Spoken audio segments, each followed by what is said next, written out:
a national legal framework, which we are doing today, so that we provide a uniform legislation that guides the 47 county governments. Honorable Speaker, we have a challenge in this country in terms of conflict of legislations that are being channeled by county assemblies for the reason that certain functions are devolved.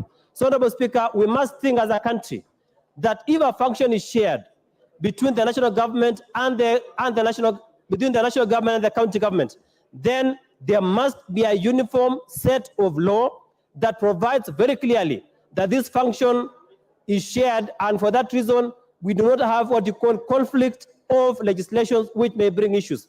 Honorable Speaker, we have challenges. For example, I had a chance to work in the county government, in the county assembly of Elgeyo Marakwet.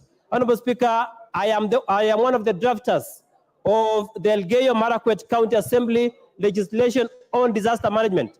But, Honorable Speaker, as I was drafting that legislation, I realized that there was a problem, because where I was as the legal counsel acting for the County Assembly of Elgeyo Marakwet at that time, I realized that my neighboring county, which is Uasin Gishu County Government, had also had a similar legislation on the issue of disaster. Honorable Speaker, for example, if at that period of time, this other county do not have enough facilities, then it means the neighboring county must be able to assist another county in terms of facilities. Honorable Speaker, if we do not have a uniform legislation, if we do not have an authority which governs both the national government and the county government, if we do not have a council which is intergovernmental, then you may realize that another county may suffer at the expense of another county. So, Honorable Speaker, I rise, I support this legislation, and pray that this authority that has been established will serve its intended purpose as was envisaged, as was provided for in the Constitution. Finally, Honorable Speaker, I have read the functions of this particular intergovernmental council, which has been provided under Clause 6 of the bill.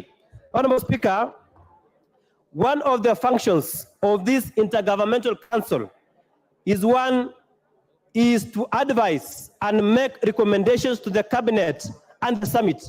Honorable Speaker, whenever there is an emergency, whenever there is a disaster, the cabinet must be notified and shall be notified by this council, so that county governments, whenever there is a disaster in a particular county, the county governments cannot make decisions without involving the national government. For me, Honorable Speaker, that is a plus. Honorable Speaker, number two, also, this intergovernmental council shall be able to provide policy direction and approve plans on all activities related to disaster risk management. Honorable Speaker, as I've said, the disaster cannot belong to a particular county. When a disaster strikes, it affects our citizens. It affects Kenyans. Honorable Speaker, therefore, there must be a specific policy direction that is approved by that particular council. Honorable Speaker, if you look at it further, it is also to receive and consider and make decisions based on reports and recommendations. Honorable Speaker, this House makes certain policy recommendations that there must be a council that approves that authority. Honorable Speaker, I have read the bill. That council must be one that serves both levels of government and therefore is entitled to make that particular. Honorable Speaker, finally, that authority, that council also reports to the cabinet. Honorable Speaker, the cabinet, in terms of policy directives, all policies that affect government must be approved at the cabinet level. So, Honorable Speaker, that particular council ensures that decisions relating or policies relating to disaster management are approved by the cabinet. Honorable Speaker, as I finish, I commend the direction we have taken as a country.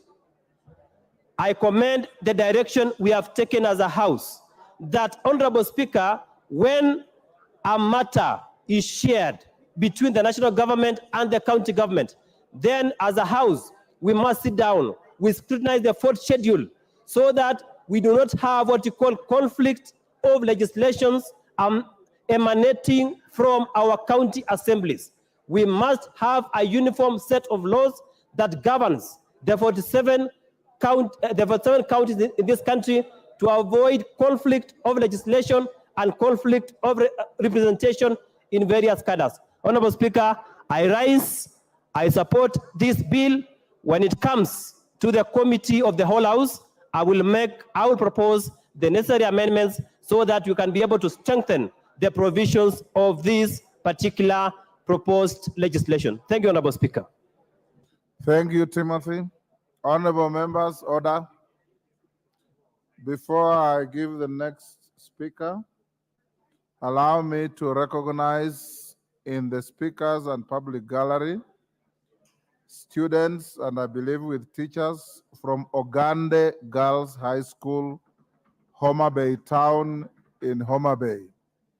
I've been requested by the Honorable TJ Kajwang to welcome the students. I give you 1 minute, TJ, because it's in the middle of debate. Give Kajwang. Mr. Speaker, I want to thank you for asking me to welcome a huge delegation from Ogande Girls Secondary School, 300 girls visiting us. We have had delegations of students visiting us, but we have not had 300 students coming in one delegation. These are fourth formers, history students, as you see them, brilliant and bright. And on behalf of their member, Honorable George Opondo Kaluma, I want to welcome them to this house, that they have an opportunity to see the speaker himself and the house as assembled.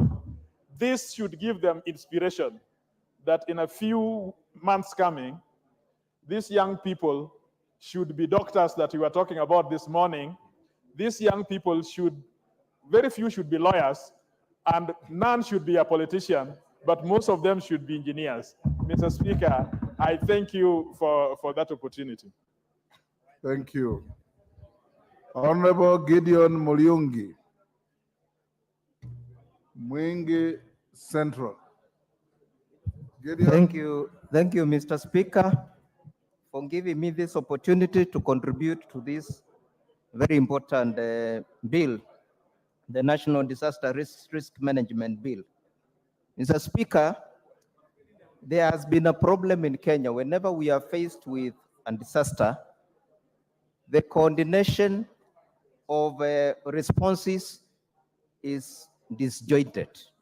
And in most cases, we are mainly reactive and not reactive. And therefore, Mr. Speaker, I support that we establish the Intergovernmental Council on Disaster Management and the National Disaster Risk Management Authority at both the levels of government, both at the national government and the county government. Because in most cases, the county government does not know what the national government is doing, and also the national government does not know what the county government is doing. Mr. Speaker, there has been in the past many disasters witnessed in Kenya.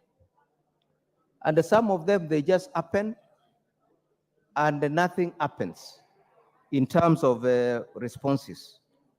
If I give an example, Mr. Speaker, when we were attacked by terrorists at the Westgate Mall, Mr. Speaker, there was a lot of hues and cries all over.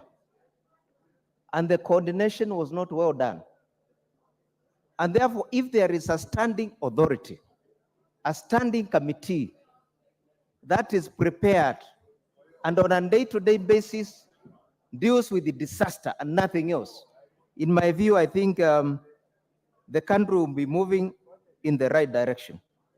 Mr. Speaker, as we gather here in this house, the gate of Parliament is closed by Mendix because of a problem that has arisen.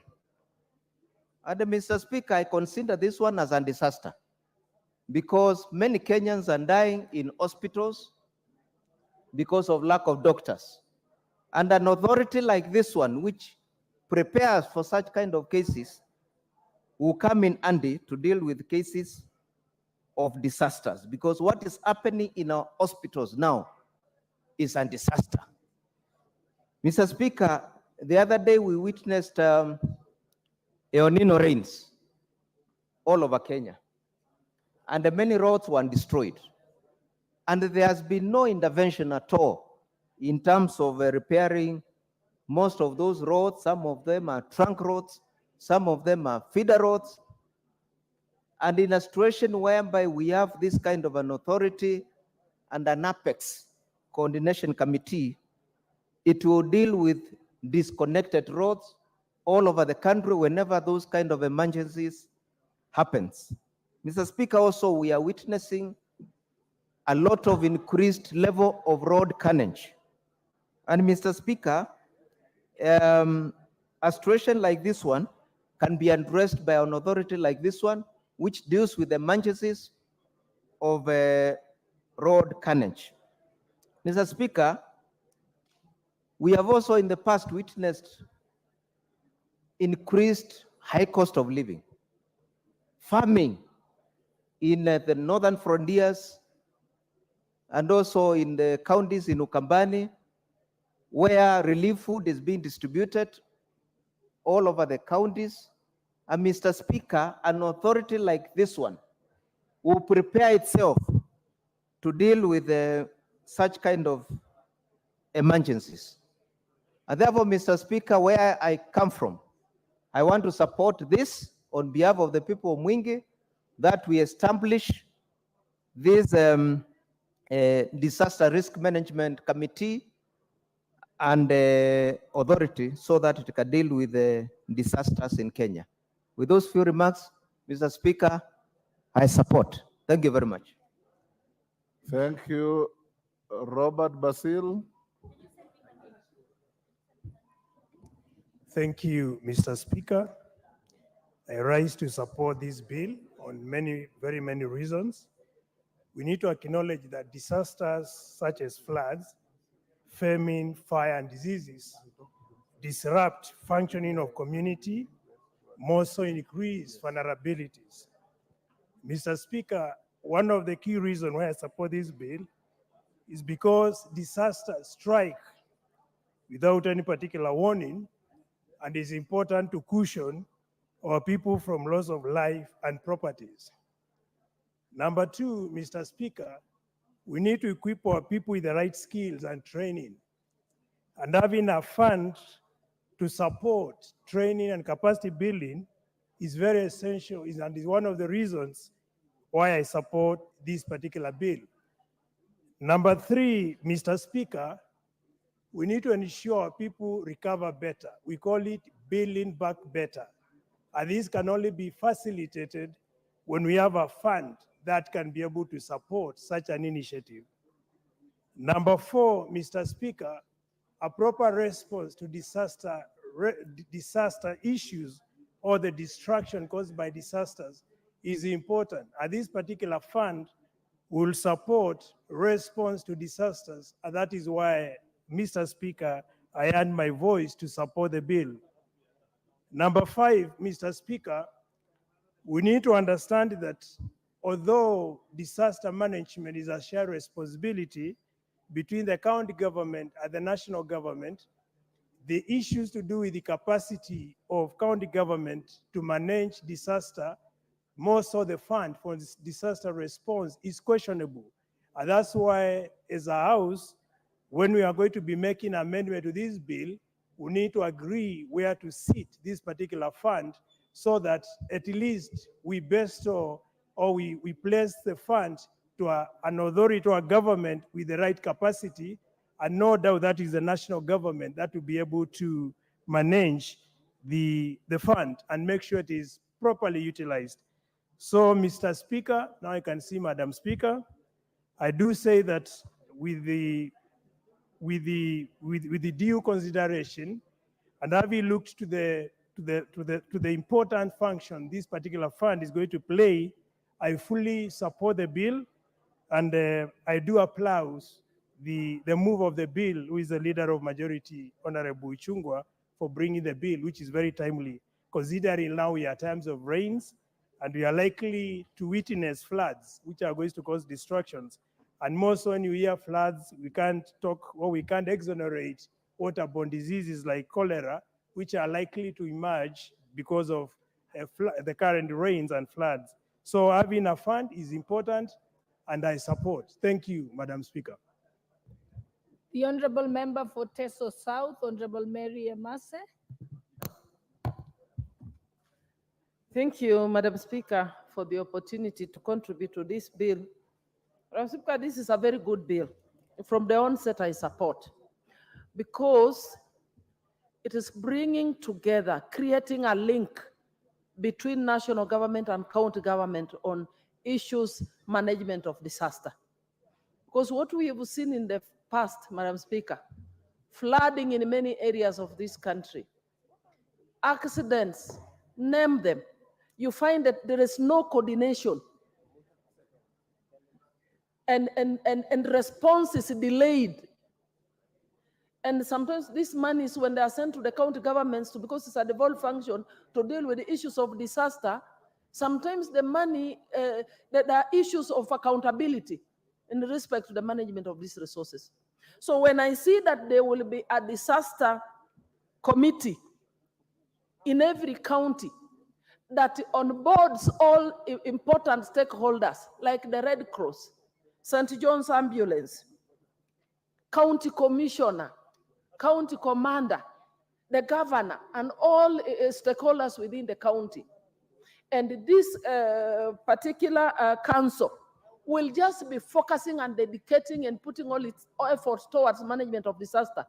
Then, Honorable Speaker, I foresee a situation where we're going to have proper management and quick responses to addressing or mitigating issues around a disaster. So, Madam Speaker, I support this bill. Thank you. Thank you. The Honorable Member, Honorable Irene Mayaka. Thank you, Honorable Speaker.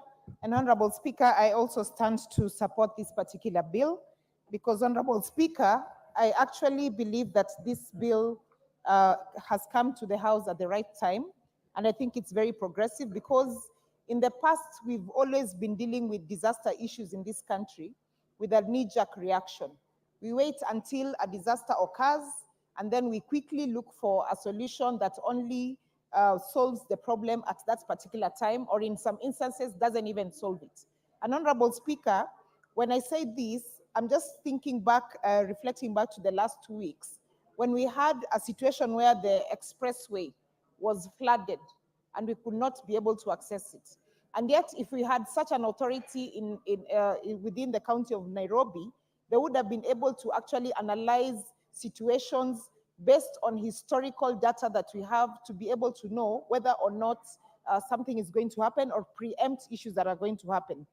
Honorable Speaker, especially during a time when we have so many climate change issues, and the climate change issues that we have range from different counties, and different counties experience different types of issues. Like, for example, Honorable Speaker, when I speak about my county in Nyamira, the disasters and risk management issues that are in that county would probably be very different from another county like Mombasa. And so having these particular authorities customized to the specific counties is very progressive. And Honorable Speaker, I want to also believe that once this is established, that the people who will be part of these particular authorities will be able to go back into the history of the different types of disasters, the different types of risk associated with the areas that they are they govern, so that they can be able to actually customize them according to their areas. Honorable Speaker, of particular interest for me is part 3 of the bill, where it talks about classification of disaster plans and electronic information system. And why I like this, Honorable Speaker, is because with time and the fact that we are very much in the technological space, we need to actually customize our bills to be able to bring in an aspect of IT. Because, Honorable Speaker, without data, you will not be able to even have a clear view of what you're dealing with. You need data, Honorable Speaker, for you to be able to even make a comprehensive report, and for you to be able to even speak to other people who you want to be able to assist as well. Honorable Speaker, I also like the part that in part 2 of part 3 of the electronic information system, that it also mentions that this data will be accessible to the public.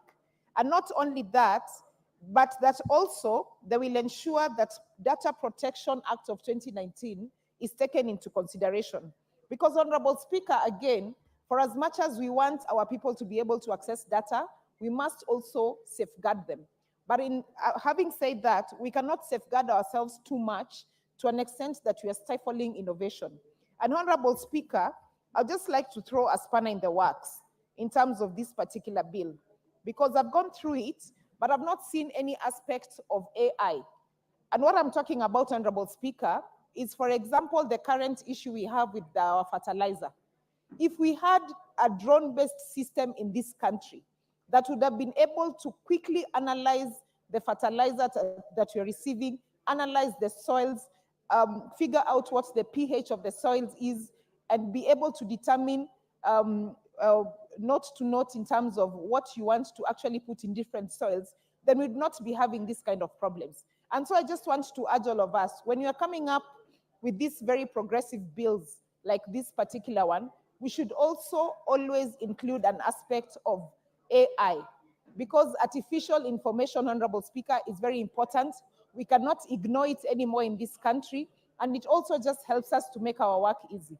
And so I just want to encourage the person who sponsored this bill, at the time of amendments, when the amendments come and we bring in amendments that are relating to IT and information system, that they do allow us to bring in some of these progressive ideas.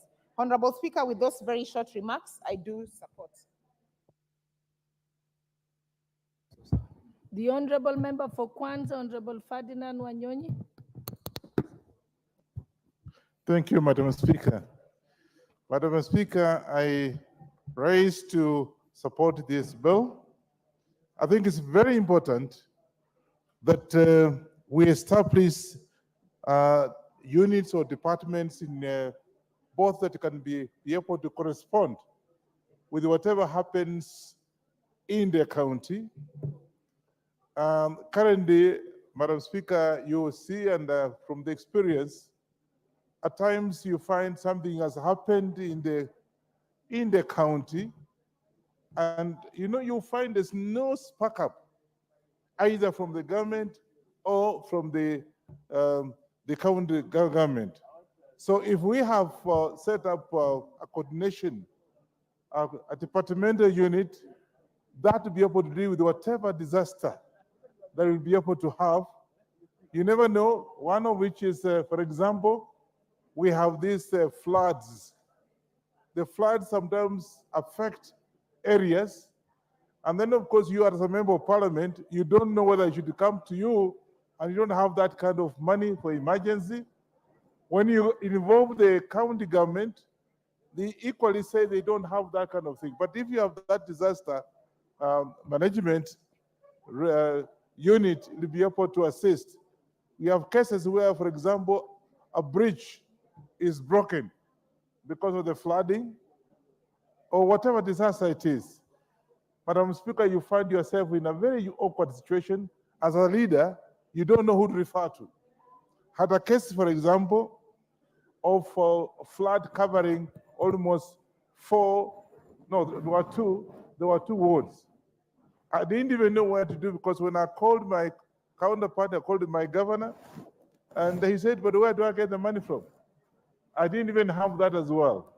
So, Madam Speaker, this is quite appropriate, and I think what we should do is to have this risk management bill passed as soon as possible, so that you can be able to allocate whatever funds are going to be there and give the guidelines as to how to use that fund. Because of course, if you just put it there, it's so that you have, if there's any emergency, you have got the central government through the member of parliament or a women rep involved, plus of course the county government, so that it can be a secondary to the expenditure of such funds. Because risk management, Madam Speaker, risk management bill as I see it here is something very, very important, and I think I request this House to pass it yesterday, not today, not tomorrow, so that can be able to move faster and be able to deal with some of the disasters that actually occur without giving a warning. So I want to take this opportunity to support this, and I hope the House can have this, because we are members who are affected all the time. Even some of the small little things like a bridge or even a road. So you find that they are actually coming to you. And if you have this kind of funds, you can be able to see how much each side can spend. So I support this bill. Thank you.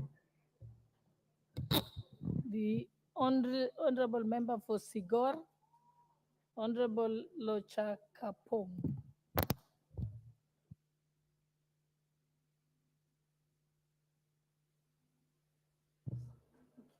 Oh, yes, yes, I'm told you're the mover, but you have your card. So you can actually, yeah, pull it out. Okay, thank you. The Honorable Edith Nyanze, Member for Kitui West. Speaker, I would like to contribute to the next one. Thank you. The Honorable Member for Kisumu, Honorable Shakil Shabir. Madam, I'm actually beaten. I was just trying to log in, so I'll be excused, please. I don't have a contribution at this moment. The Honorable Member for Vihiga, Honorable Beatrice Adagala. Thank you, Madam Speaker, for giving me this opportunity to also contribute on this bill. On the onset, Madam Speaker, I'll support this bill before I even talk, because it has come at the right time, whereby we have several emergencies that take place in the country, and especially our counties. You'll find, like my county, there is a disaster, a school has burnt down, or anything like in the gold mines, they rush to the county woman MP looking for money to sponsor those kind of disasters. And Madam Speaker, in our kitty, as you all know, the women rep have no money to go towards such disasters. Like there was a case in one of the wards whereby the rains caused havoc, so many houses were blown away, and people look at you as the county woman rep to go and give money for those kind of calamities, which we cannot afford to bear, Madam Speaker. So I think if this can be put into consideration, and also the county government plus the national government, we put our efforts together so that when we have we have a kit for this kind of disaster when it happens. Like right now, you are seeing floods all over, houses are being swept, and now we have it very rough as members of parliament, and especially the women reps, because everybody, when houses are swept, everybody tells the people, the women rep can do that, and the county governments, the governors keep quiet. So it means that we are not prepared as a county or a country for this kind of disaster. So this bill may cure what is needed, Madam Speaker, and I'm very sure I will support this with all my strength. We want to see something put into place and which can be managed very well, not like that scenario of where we were hearing of money being put aside for El Nino. You hear blame games here and there. Measures should be put in place whereby this fund, once it's been set aside, can be handled by a certain committee which can really assist, Madam Speaker. And if this is done, it will really assist us.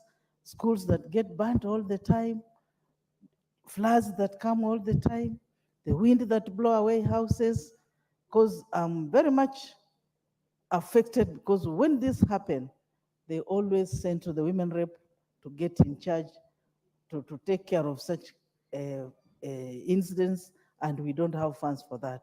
So, Madam Speaker, I really support this bill and I support it. Thank you. The Honorable Naomi Wako, member for Marsabit. Thank you. Thank you, Madam Speaker, for allowing me to add my voice to this very important bill. Madam Speaker, anything to manage disaster that comes to us from time to time is something that we should all give support, and establishing a Council of Disaster Risk Management is the most important thing that we can do today, because from time to time, you see that we land into problems, especially like now when it is raining. It is in some areas, it is already, people are already displaced because of the floods. And especially in the areas that some of us come from, even the wind comes and blows off the schools, the roofs, and then even the houses.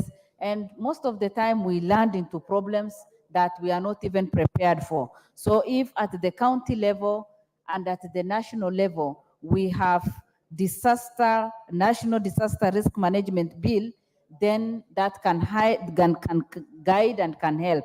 Many are the times that we even lose people because of the disasters in different ways. The fire, sometimes some people can experience fire and they lose their homes, they lose their properties, and they lose even their lives.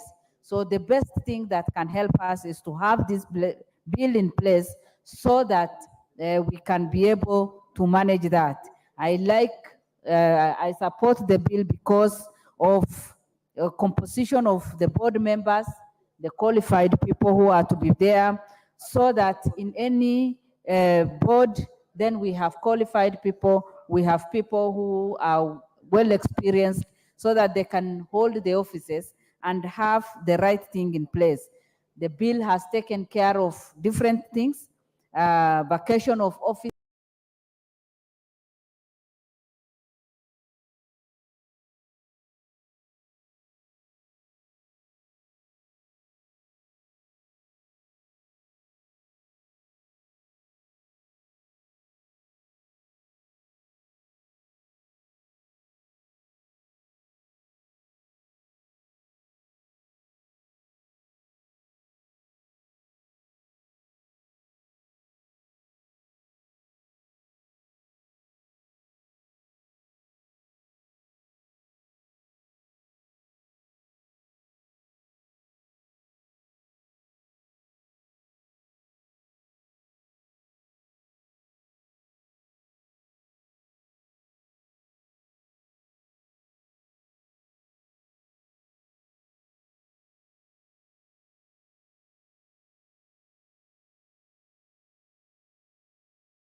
It has also taken care of functions of the board. It has taken care of the powers of the board, and also identified or talks of the committees of the board and delegation of the board. All that ensures good care of the entire bill, and also what it does at the ground level. So, Madam Speaker, I am just supporting the bill and pray that many people will support, and that this bill will be soon in place for implementation, because it will support Kenyans and help Kenyans who will run maybe into any disaster and who needs some support. Thank you. Before we continue, I'm very proud to welcome the students from Little Lambs Primary School from my Naipoi constituency, Wasingishu County. You can stamp your feet for them. That's my constituency and the former school of my nephew, Brian Boss. You're welcome. On behalf of myself and the rest of you to these proceedings. Thank you. The Honorable Member for Bondo, Honorable Gideon Ochanda.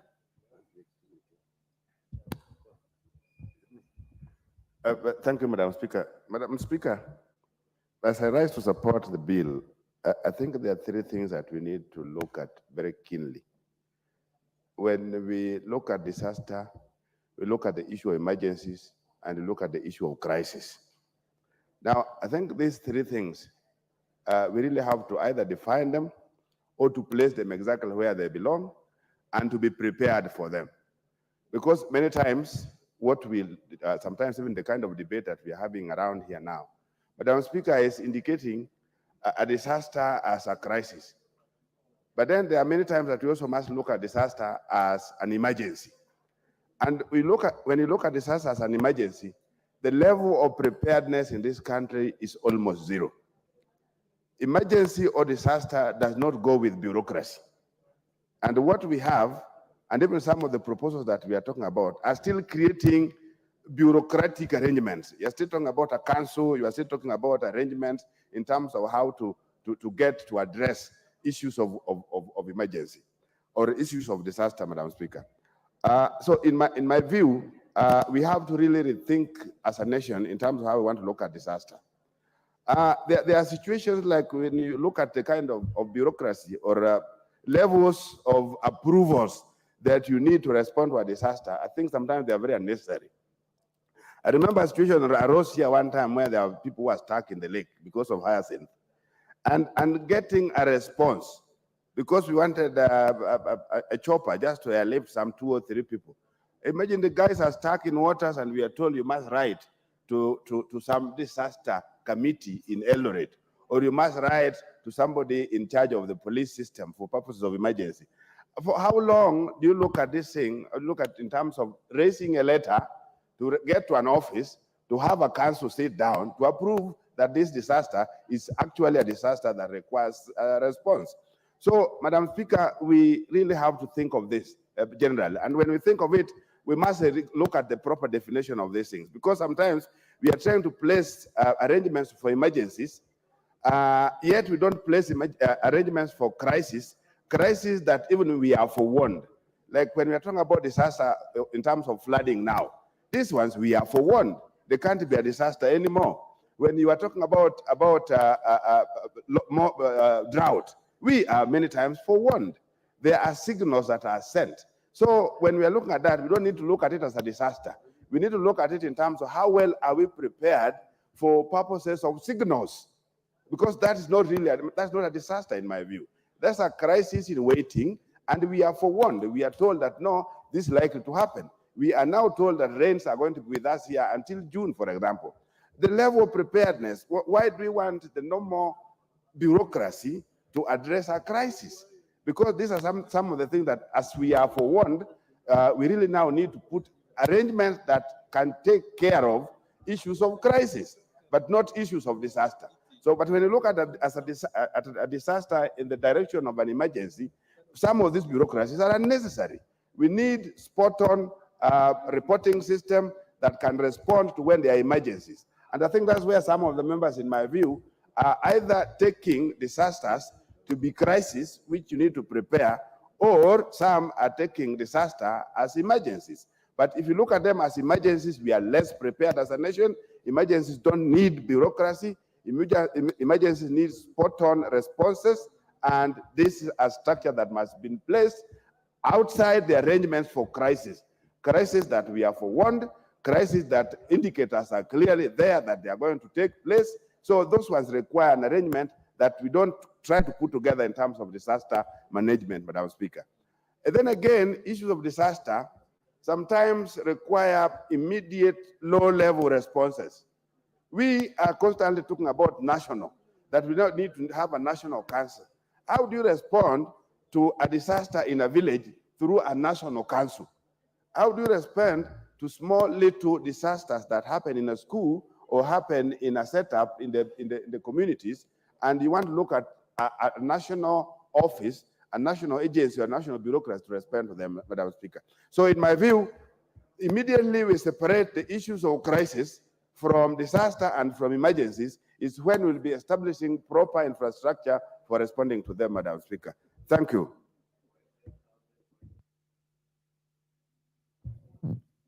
The Honorable Daniel Kirito, member for Igembe Central.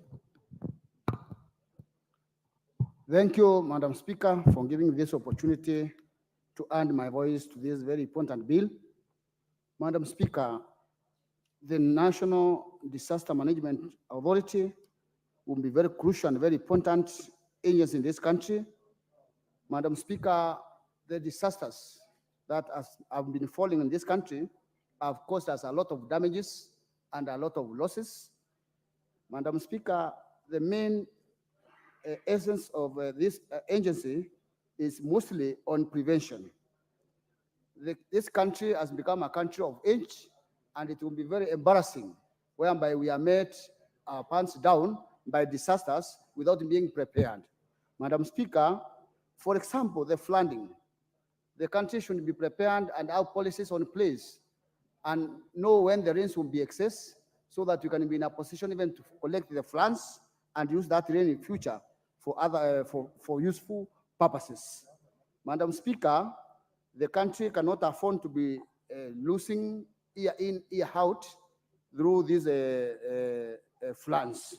Madam Speaker, we have cases of burning of schools, burning of properties, whereby in most cases you find electricity which have been faultily placed.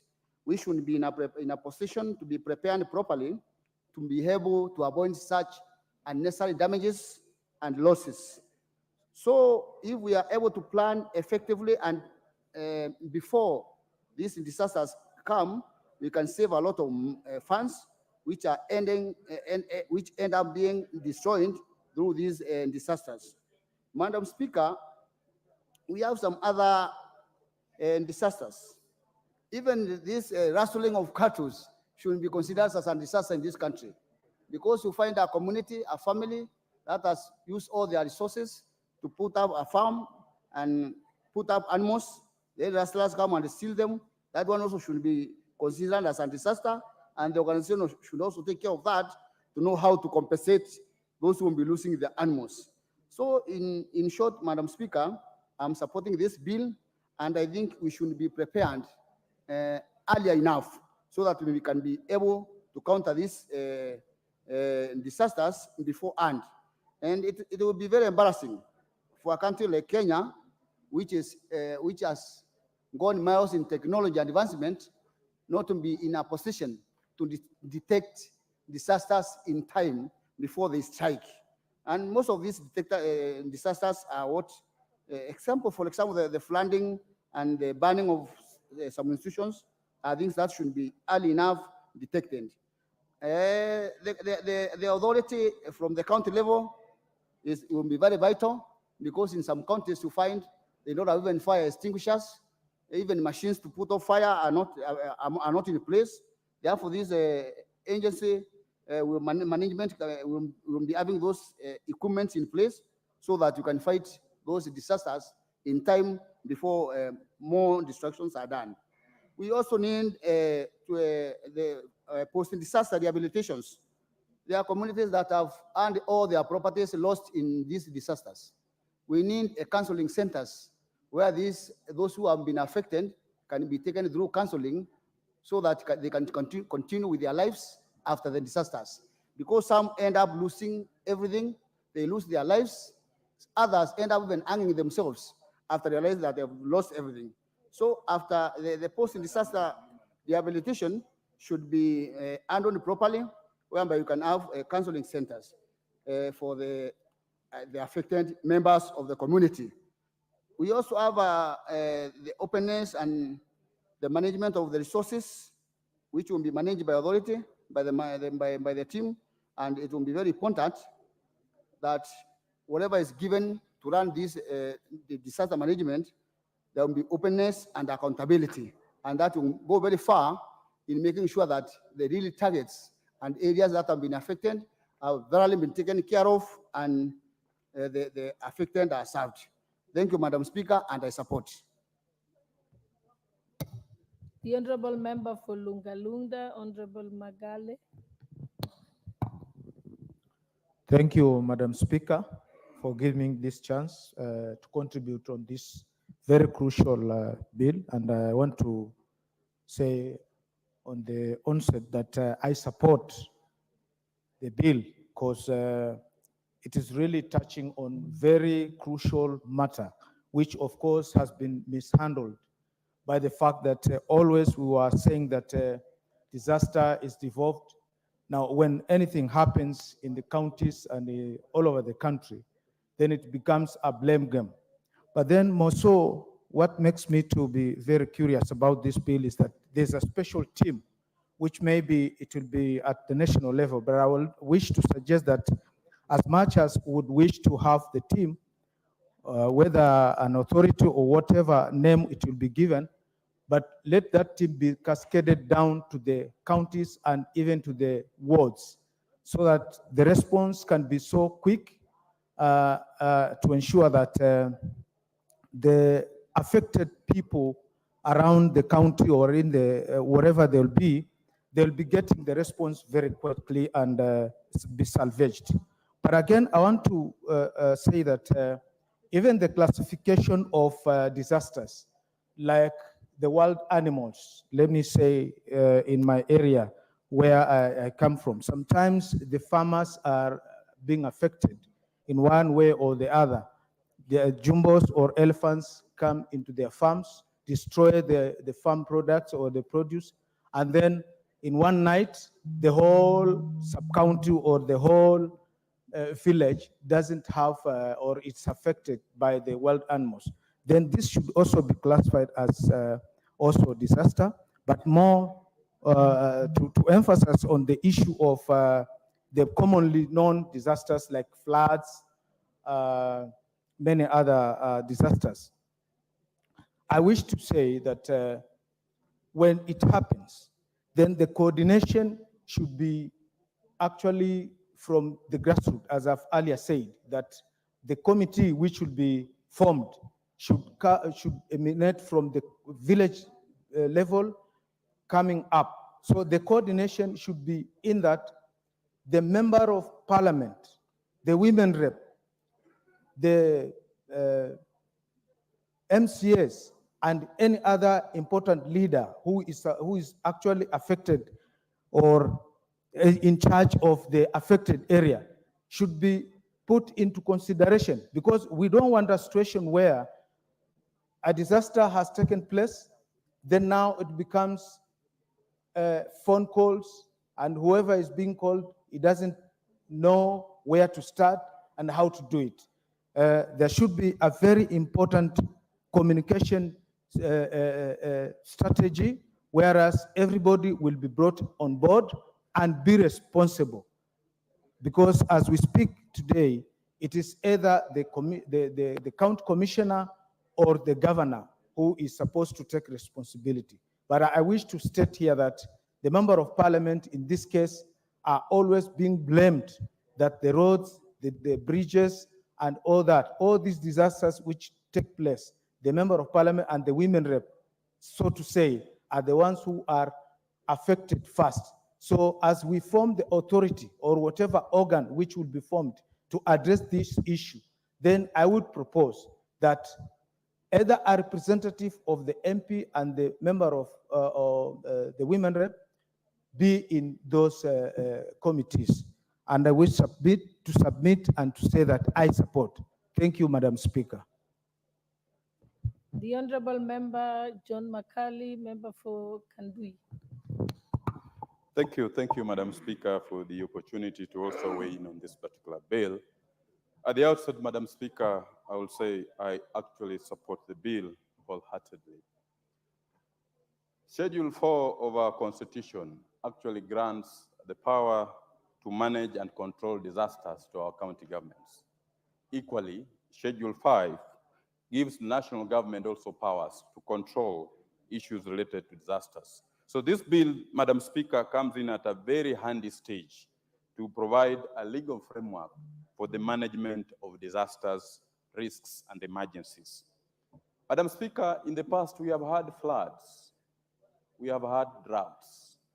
We have had animals dying. We have had many risks in our respective constituencies and counties. But ultimately, we have not had a legal framework that provides for the coordination and management of risks and disasters as and when they occur. So, Madam Speaker, this bill, whose object is basically to provide a legal framework for the coordination of disaster and risk management activities both at the national level and at the county level, is appropriate and is welcome at this particular stage. Of critical concern and importance in this particular bill is the creation of an authority that will be able to coordinate all these activities relating to droughts, disasters that happen and occur in our constituencies, counties, and the country at large. This authority that is created will be able to harness information, coordinate all the activities, so that we do not approach the issue of disasters and risk in an uncoordinated manner like we have been doing in the past, because there has been no legal framework. So this particular bill comes in to fill a lacuna that has been existing in our laws, the absence of a legal framework. We keep on saying, Madam Speaker, information is power. If we look at Chapter 3 of this particular bill, it sets up an electronic management system that has to give information, provide information to apprehend disasters that are supposed to come, to look at past events and be able to apprehend them so that we can be able to control them. So the bill is literally well-intentioned, Madam Speaker. In the recent past, we have had disasters that have come, and we have not really managed them very well. We have had funds allocated to them, but those funds have not been properly managed. They have become cash cows for some individuals who have taken disasters as an avenue to misappropriate funds. This bill has ample provisions that criminalize misappropriation of funds that have actually been set apart for management of disasters in our respective constituencies, wards, and counties. And of critical importance, Madam Speaker, Article 6 of our Constitution critically says that the county governments and the national governments shall consult and cooperate in the delivery of services to the citizen. This particular bill sets provisions for coordination between the national government and the county government in the management of disasters. During the Committee of the Whole House, Madam Speaker will be making some proposals to amend several provisions regarding the composition of these county committees, and the national committees will be able to deal with issues relating to disaster and risk, to include other provisions that will make this act more fulfilling in fulfilling its objects. Madam Speaker, I entirely support this bill and urge that we pass it. Thank you, Madam Speaker. Thank you. The Honorable Edith Nyanze, member for.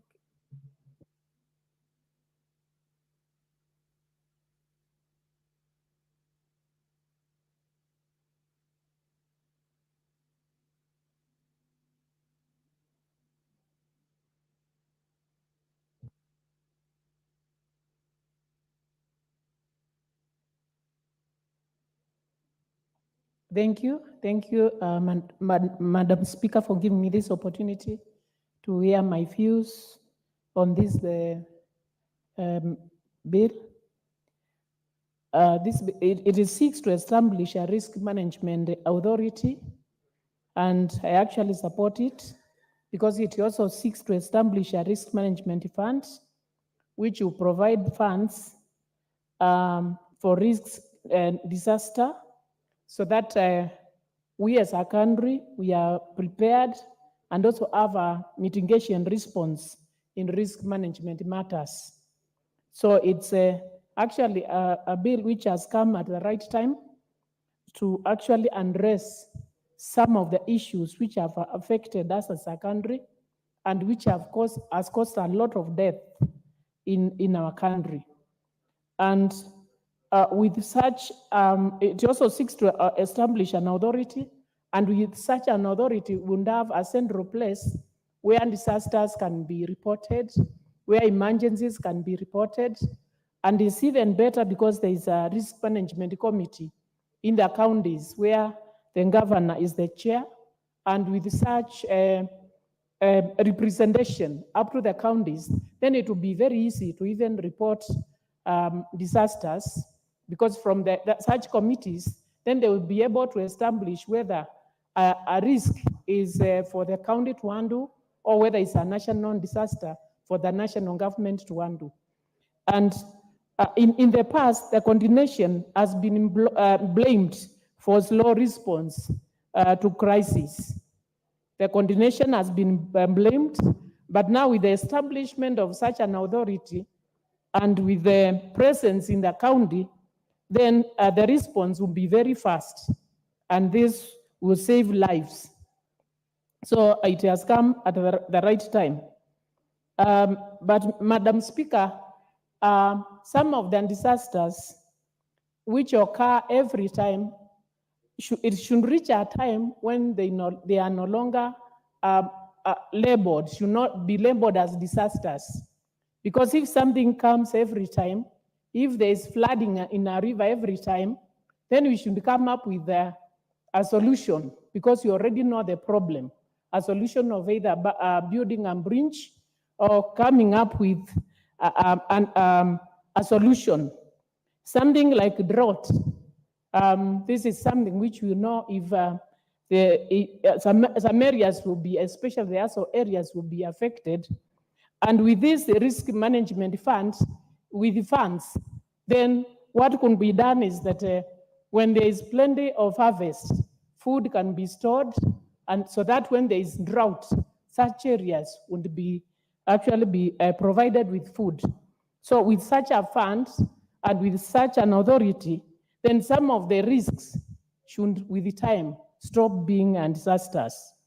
With such a fund, something like fire, then we should have a fund where we can buy fire equipment, and also with a preparedness, we will be able to attack immediately and respond immediately so that we save lives. Madam Speaker, I know of a river NCU, I know it's in Honorable Mulyungi's a place. It killed so many people sometimes back. And if we could also come up with such rivers which are in disaster, because for it to kill people, so many people, although it's being constructed, if there was this authority, it could have come up with some mitigation issues so that the bridge is constructed. But it is not, the project has been started and it's not over. I also have an accident-prone area in my constituency where after every few days people are killed. The road has a problem. So if there are deaths which are caused in this road between Kombo, Kabati, and Katutu, if this authority, we should also look at such things where, why is this happening every time, and then come up with the mitigation measures, and with the funds, they will be able to come up with a solution for all these disasters. So with that, Madam Speaker, I support the bill and say that when it becomes an act, then we'll be able to save lives. Thank you, Madam Speaker. The Honorable Majority Leader. Thank you, Honorable Speaker. I rise to support this bill. Honorable Speaker, as was well said by the Honorable Chakapong when he moved this bill on my behalf, and allow me, Honorable Speaker, to take this opportunity to thank him for not just moving this bill on my behalf, but also having led his committee in consideration of this bill. And Honorable Speaker, going through the committee's reports, I do agree with a number of their proposals, Honorable Speaker. And it's also important, Honorable Speaker, to know that this is a bill that I did in the last parliament and is among the bills that lapsed, which we sought to revive in this 13th parliament. And the need, Honorable Speaker, emanated from the desire to have a proper legal framework that would coordinate disaster risk management in the country, because we lacked that, Honorable Speaker, and we still lack. Honorable Speaker, I remember the time I came up with this bill was immediately after the Garissa University terrorist attack. And it was sad, Honorable Speaker, that at that time, and I would believe it's still the case today, in the absence of having a coordinated way in which we manage our disasters and management of risks that would contribute to more disasters. At that time, Honorable Speaker, I remember when the terrorists hit Garissa University, and so many students were shot, some killed, some injured, and you can imagine the anguish that parents had. Garissa at the time was around summer times in Kenya, Honorable Speaker, but temperatures soaring to highs of close to 40 degrees Celsius. And I had an engagement, Honorable Speaker, with a medical officer who was serving in the region at that time and coordinating that disaster from Garissa. And as sad as it was, Honorable Speaker, those who unfortunately lost their lives, upon their bodies being taken to the morgue at the Garissa District Hospital, as it were then, the morgue could not handle the number of bodies that were being taken there. And bodies by that evening had started decomposing.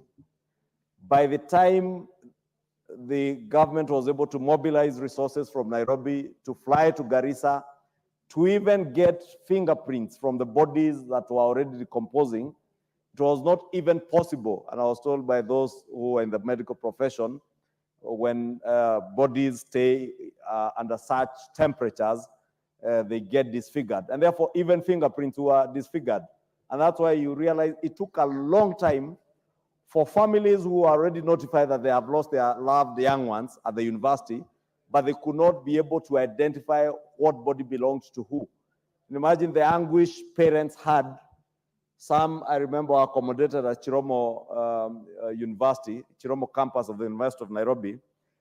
And there were harrowing stories of parents being subjected to walk from Chiromo all the way to Nyayo Stadium every morning, going to wait for buses at the Nyayo Stadium to see if they would be able to identify those who are coming in buses from Garissa, be able to get information as to whether they have lost their loved ones.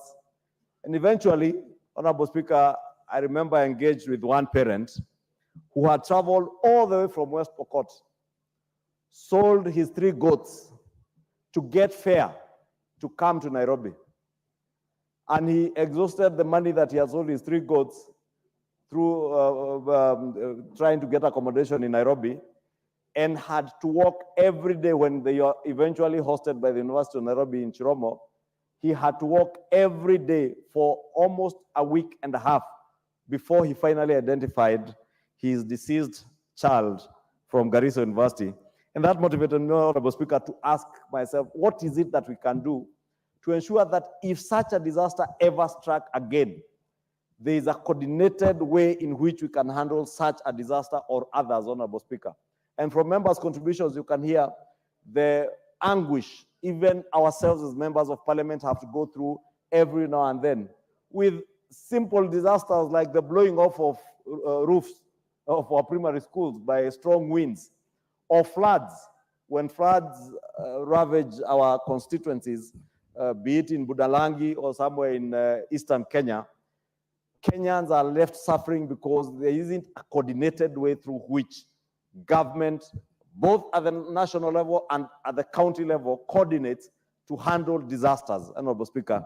And therefore, we sought to have this bill, Honorable Speaker, to address some of these challenges, to ensure that we not only provide that legal framework for disaster risk management, but also to enhance the effectiveness and a coordinated disaster preparedness, how we prevent disasters, how we respond, mitigation and recovery from disasters, Honorable Speaker, because it is one thing to wait for disasters to happen, Honorable Speaker. We all know that for many years, Budalangi constituency has been ravaged by floods, or when River Nyando and River Nzoia break their banks, people will suffer. And you remember the famous lady of Sirikali's idea during the regime of President Mwai Kibaki.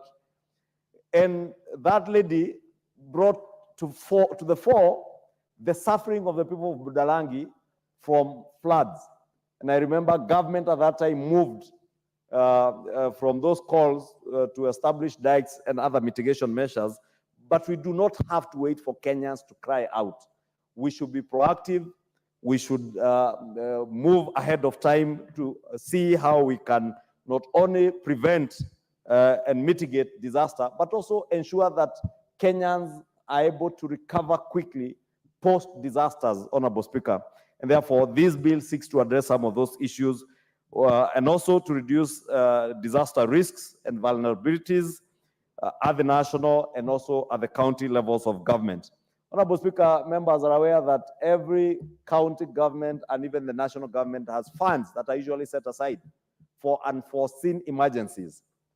And these contingency funds, Honorable Speaker, are never utilized for the right purposes. And you find that a disaster hits a county, and the county government of that particular county has no resources. Yet in their budgets, they had budgeted for a contingency fund for such eventualities and emergencies.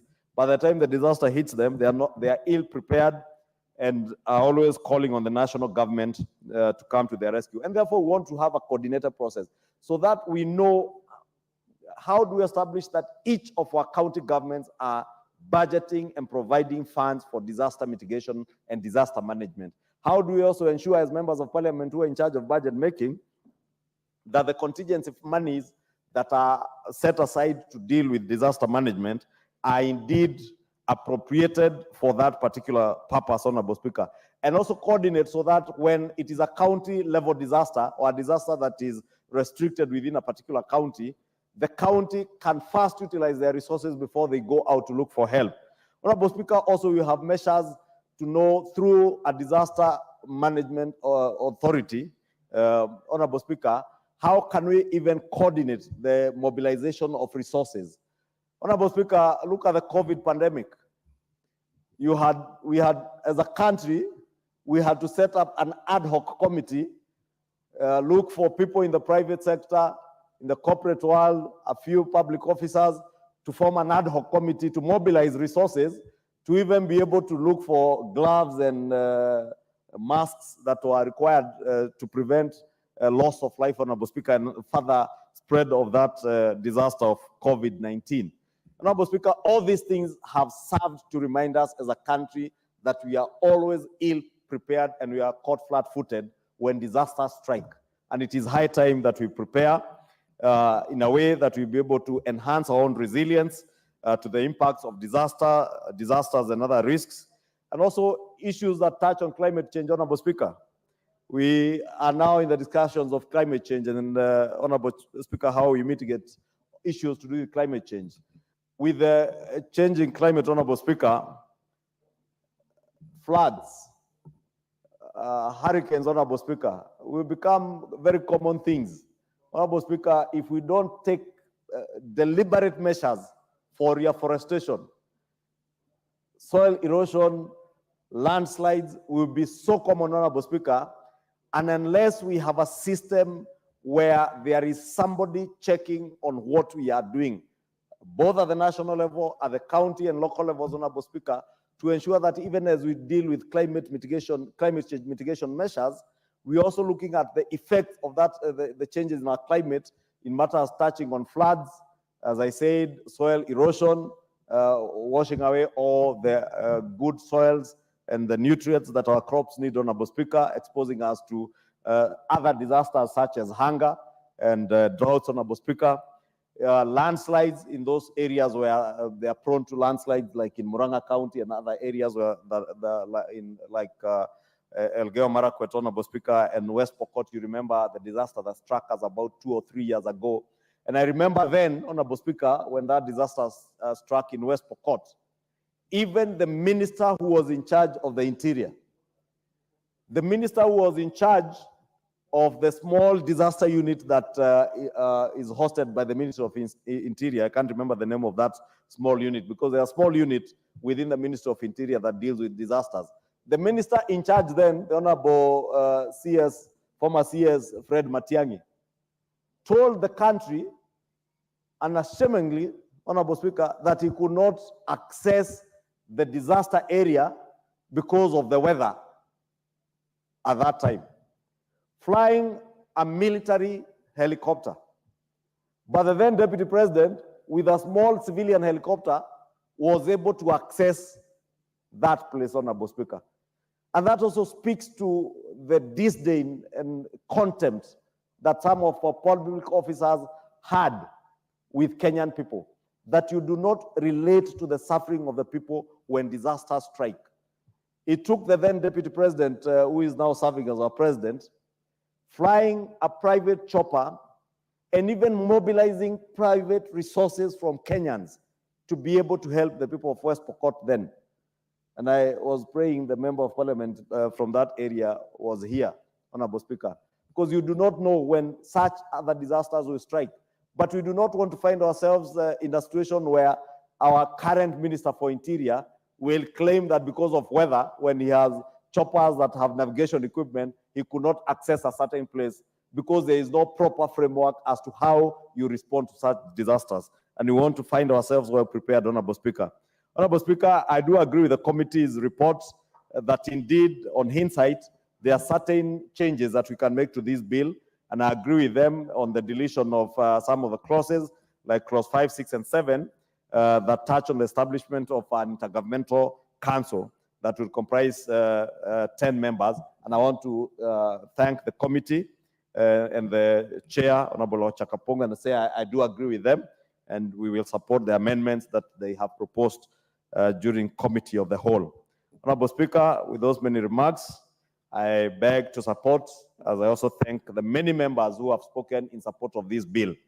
Honorable Speaker, finally, because we are at a time and when the establishment of authorities and semi-autonomous sagas in government is a matter that is at the fore of our national conversations today, courtesy of the huge burden that we have bestowed on the exchequer on account of the management and running of state-owned enterprises. I want to state, Honorable Speaker, we must, during the committee of the whole, ensure that the National Disaster Management Authority will or should be a very lean authority that is more of a coordinating role, but not one that creates more bureaucracies to get money from the exchequer. It should be a very lean body that ensures that most of the money that will be appropriated towards disaster management goes towards the work of mitigation of disasters, management of disasters, and recovery post-disasters, Honorable Speaker, but not into the bureaucracies of running state-owned enterprises or semi-autonomous government agencies. Honorable Speaker, with those many remarks, I beg to support. The Majority Leader, this is a very important bill. You are always very educative, and I'm happy the bill is coming from you. But I wanted to pick your mind for purposes of this general debate. Before you sit, I know you will have your opportunity to reply. I don't know whether you have the bill. Yes. Just something to signify to the committee that will be dealing with this thing with your approval. Look at clause 33. Or the other one can be given to the Majority Leader, so that as we debate, members are informed in terms of the areas we could, tighten. You see, it says that this authority has first to classify a disaster as either a county disaster or a disaster falling within the remit of national government before any action or intervention can take place. Assume it was something like that terrorist attack, and this classification is not timed. Or even the terrorist attack we had at the embassy of the United States here.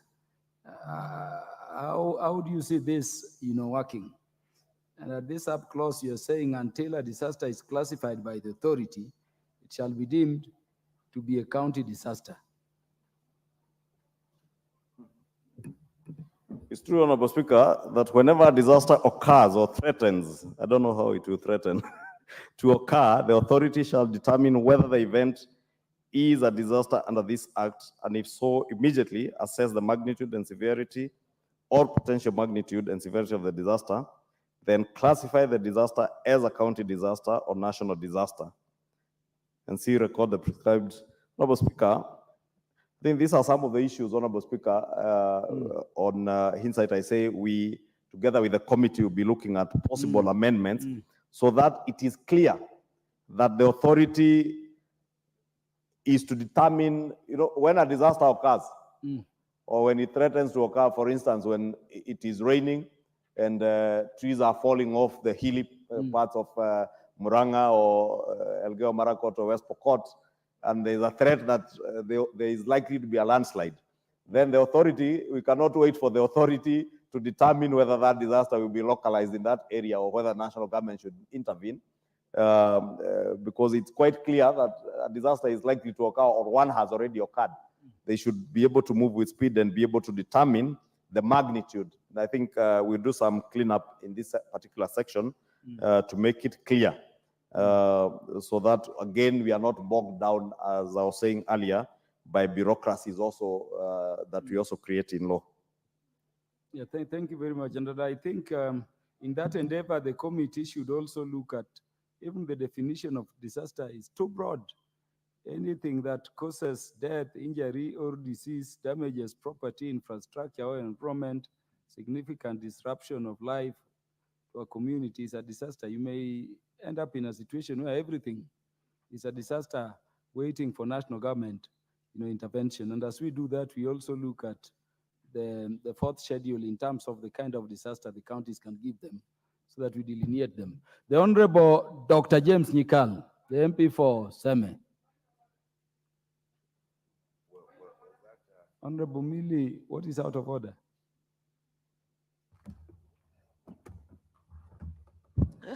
Thank you, Chair, for giving me that opportunity. Chair, I just wanted to inform the Chair, based on actually what you've said, that if you look at the definition of disaster, there is also the word localized, so that when the committee is considering that amendment, they also must remove the issue of the word localized. And they also need to look at it in tandem with the Victim Protection Act that looks at victimization that have to do with the criminalization in nature, including terrorism. The Honorable Millie Odhiambo, do you want to contribute? Yes, I could, The but Speaker has powers under Standing Order number 1 to reverse, so that you go before Honorable Dr. Nyikal, because I've been with you long enough in Parliament, Honorable Millie Odhiambo, to know when you want to contribute and when you want to wait. Do you want to contribute? Chair, I don't mind waiting. It's just that I thought because you are raising it at that time. Okay, so I good. don't mind waiting because he's also my senior. So wait and make those presentations. The Honorable Dr. Nyikal, proceeds.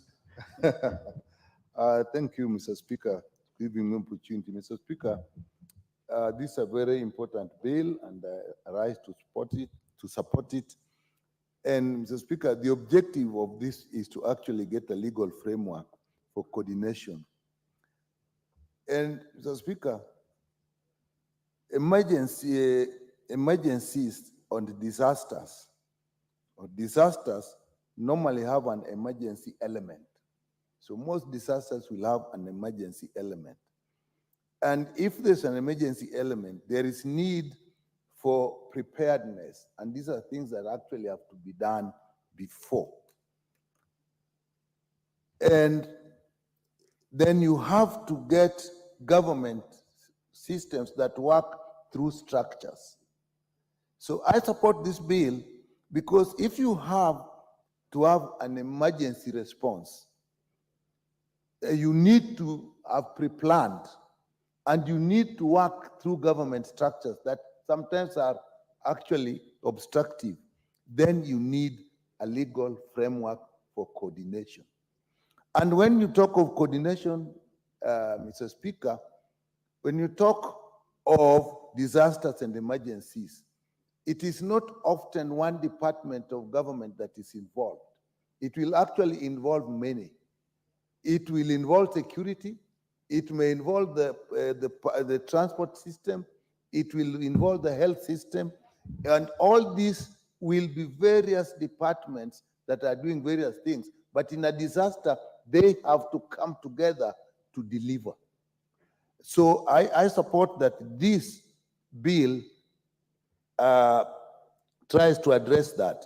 It is even more important for us that we are working in a devolved system, where apart from just having departments, you also have two levels of government. And therefore, you have to say who is going to manage a disaster. And because of the emergency nature, there is sometimes no time for that decision to be done. Therefore, getting structures is important. And that, Mr. Speaker, is why I actually support this. It gives us those structures. And if you're dealing with risk, then it's not only taking action, but actually looking at prevention. Every disaster, we must find out why it happened, is it likely to happen again, and put in place preventive measures. This bill actually talks of classification of risk, and I think you have raised the issue of clause 33. But we should look at it more of classifying the risk than waiting to classify the disaster itself, because by that time it is extremely late, and therefore we are talking of risk management. So we must then classify the risk. If we have a history, and it also talks about information, we have an information, we have a risk. What we talk of Budalangi, we talk of Nyando.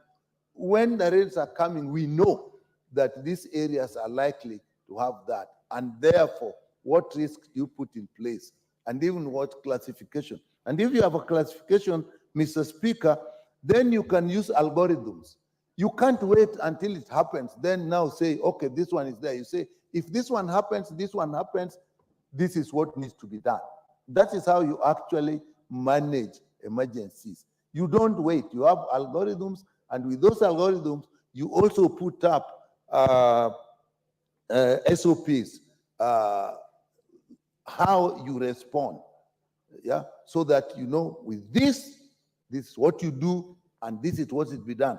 And then if you have structures, that also will tell you who should do it. And therefore, Mr. Speaker, I support the Intergovernmental Council of Disaster Risk Management. We must really look at the word risk more than just disaster. If we start thinking of what they will act when the disaster has occurred, we're missing the point. So it is the risk, the risk then is between the council, the intergovernmental. But Mr. Speaker, in our devolved system, we have had a problem. We have a body called the Intergovernmental Relations Technical Committee.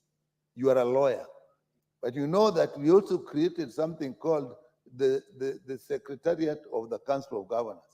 Those two things, actually, one is illegal and the other one isn't working.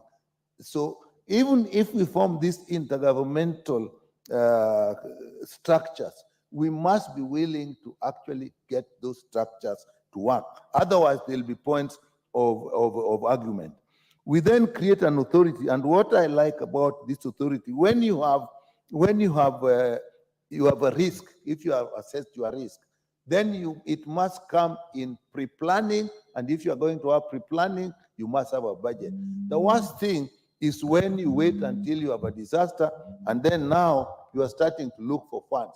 And the leader of majority was saying, sometimes the government is not prepared, and therefore philanthropists take advantage to seek a lot of credit for it.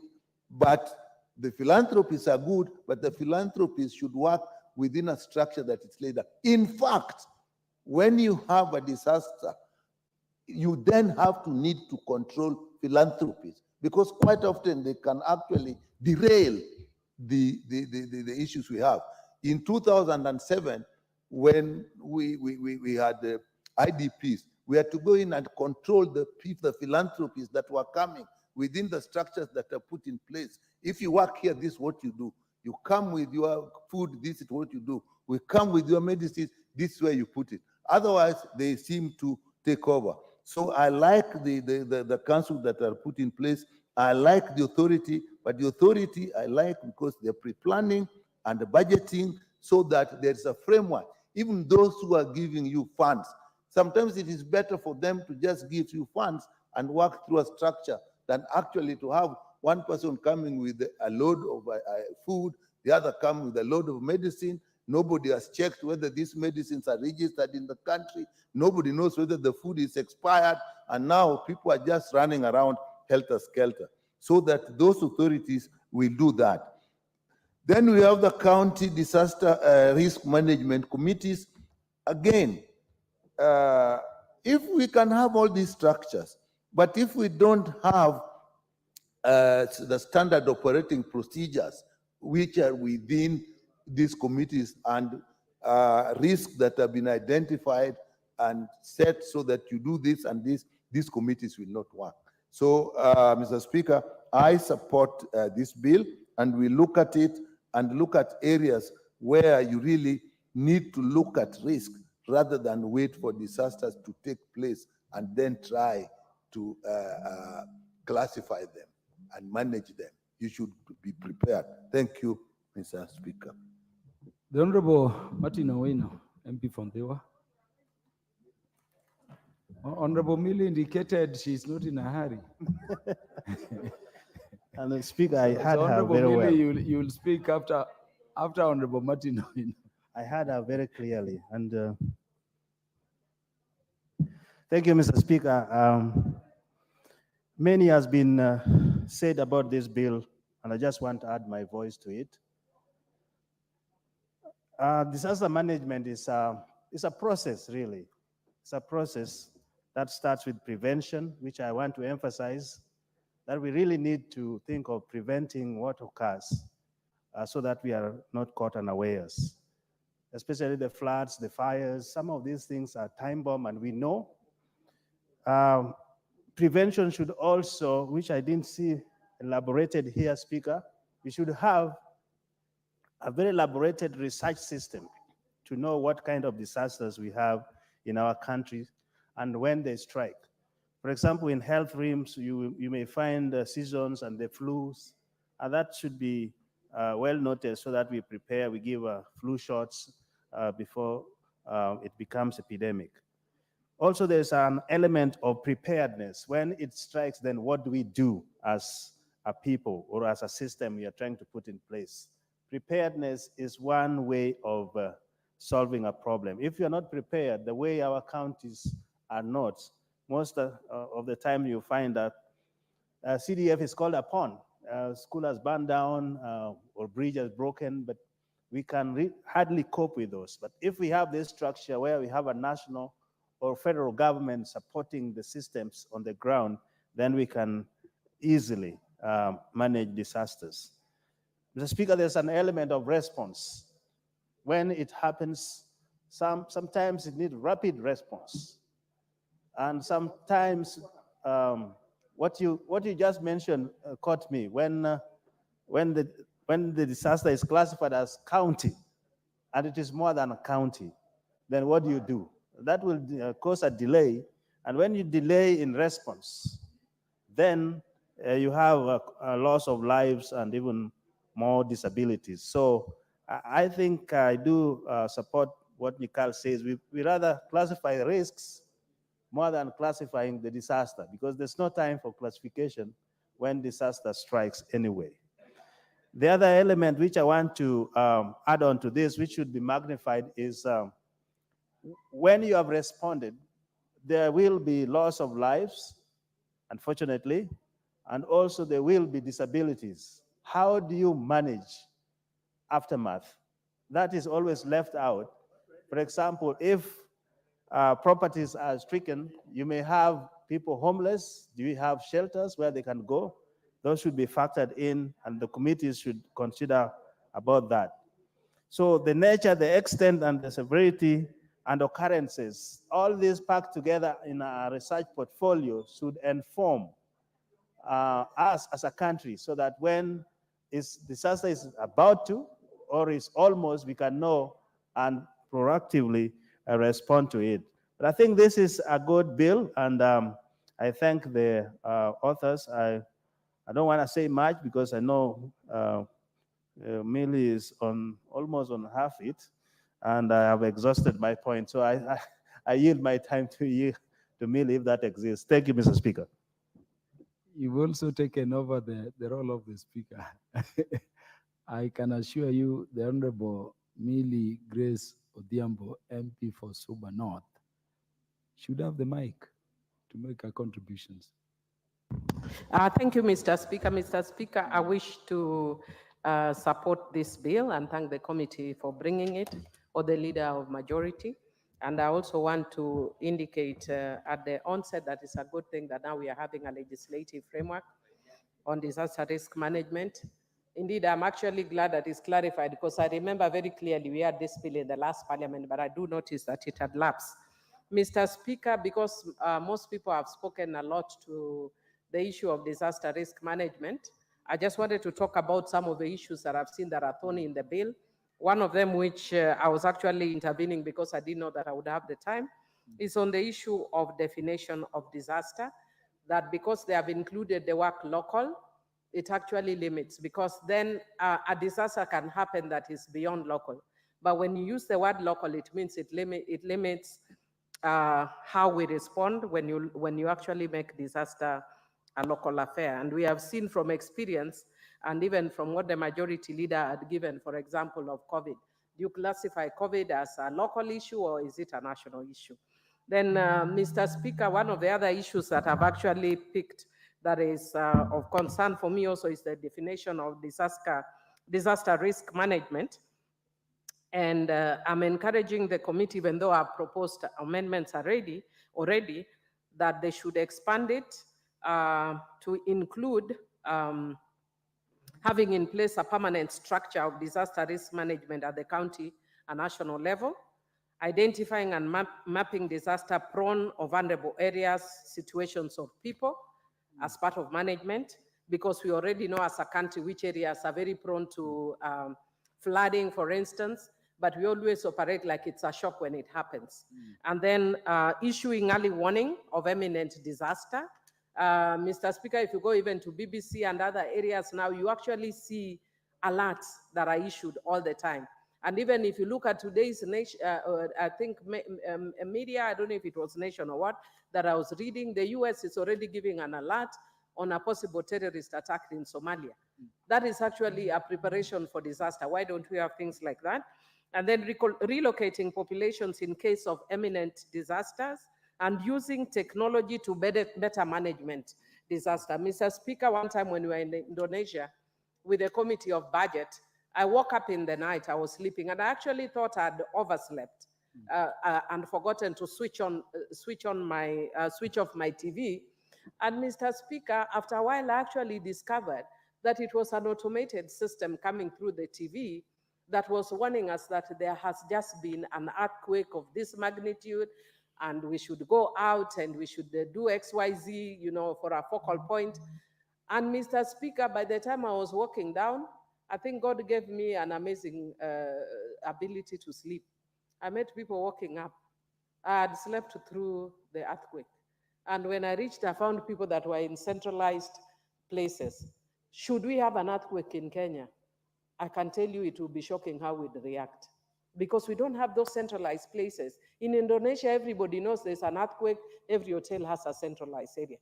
We should also have those automated systems even in our hotels, not just for earthquakes, but for other things. I'd want to say, for instance, my own county, Homa Bay, is an earthquake-prone area, but we have such things.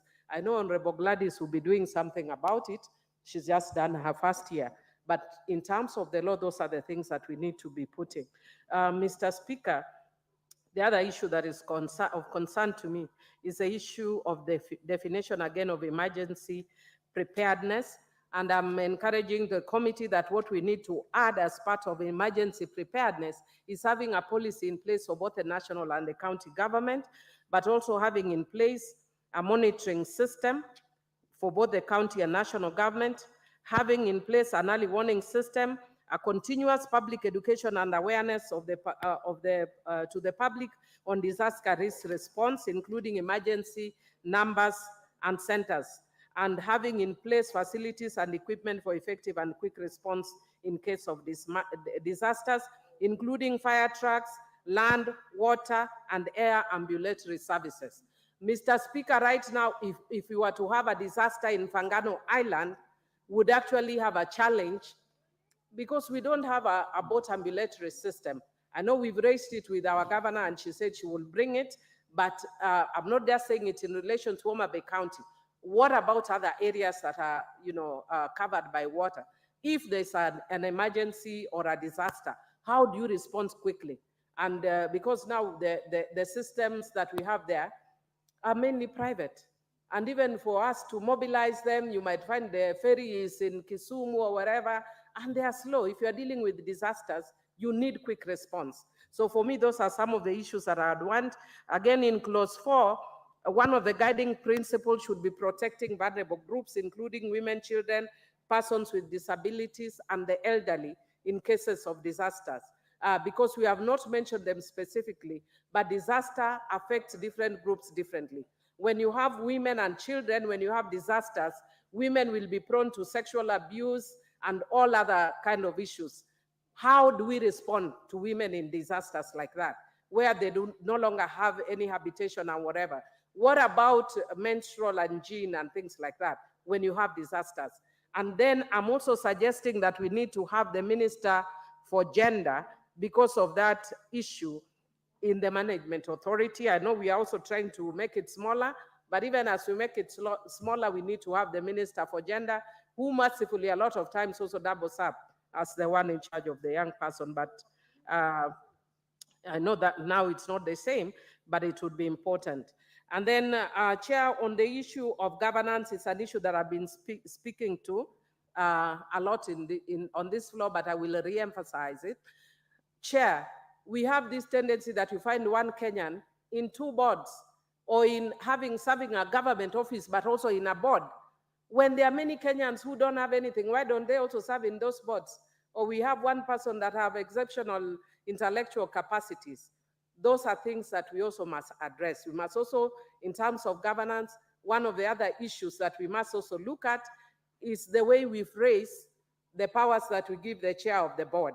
And one of the powers that we need to give the board is not to dismiss somebody for absenting themselves, but without justification. Chair, one of the other things that I'd want to say is also that we need to ensure that we take a zebra approach when we are appointing the boards or the officers to any of the bodies.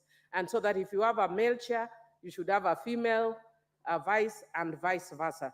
Mr. Speaker, I've written a few of the issues. I'm not going to mention all of them, but I just want to complete by saying one of the things that I've told you before, I've sponsored the Victim Protection Act. And one of the clauses in the Victim Protection Act is the issue of victimization, mass victimization arising from a crime. So for instance, the issue of terrorism. And one of the things it does, it says that, this is actually born of the fact that when we have seen all the times that we have seen terrorist attacks, how have we responded as a country? Every single person has walked in there to respond, not the officers. Secondly, in their response, we don't preserve the evidence. We don't also look at the victim. We don't see like what you see if you actually look at a lot of the programs in the US or other areas, that they will preserve the dress that the person is wearing for purposes of identification or any other identifying features. I was very shocked one time when I went to Kenyatta National Hospital, and I saw recently that they wanted to dispose of bodies. And they were telling people to just come and dispose of bodies. And I asked them, do you keep in such cases of disposals any evidence that when somebody one time wants to identify a person who is lost, they can do that? And they said, no, they don't have. I was actually shocked. So that is why, for instance, one of the people who used to be an ODM member called Matunga, who disappeared from Gwasi, to date can't be traced because there is no DNA evidence. This applies to mass victimization as well. So, Mr. Speaker, I've proposed several amendments to this bill. It is a good bill. It is a timely bill. I encourage the majority speaker to be more futuristic and stop looking backwards and always blaming other people, including Honorable Matiangi, because the country has moved on. With those few remarks, I support. Thank you, Honorable Emilio Diambo. Always very informative. The Honorable Dr. Suzanne Kiamba, the MP for Makueni.